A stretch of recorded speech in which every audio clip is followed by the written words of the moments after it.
আলাইকুম প্রিয় দাখিল পরীক্ষার্থী বন্ধুরা, যারা দাখিল পরীক্ষা দিবা 2026 তাদের পরীক্ষা রুটিনের জন্য তোমরা অনেক দিন যাবত চাতক পাখি নিয়ে তাকিয়েছিলে। তোমাদের পরীক্ষার রুটিন প্রকাশিত হয়েছে।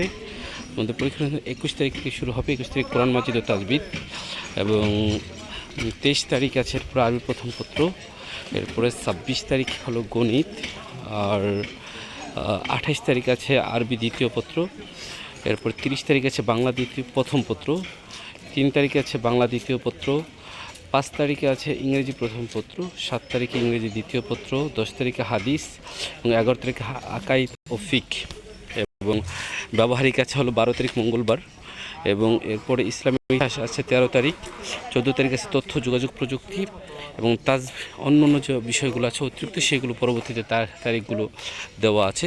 অতএব তোমরা আর কালক্ষেপণ না করে এখনই পরীক্ষার প্রস্তুতি গ্রহণ করো এবং পরীক্ষার জন্য প্রস্তুত হয়ে পরীক্ষার প্রিপারেশন গ্রহণ করো। আসসালামু আলাইকুম ওয়া রাহমাতুল্লাহি ওয়া বারাকাতুহু।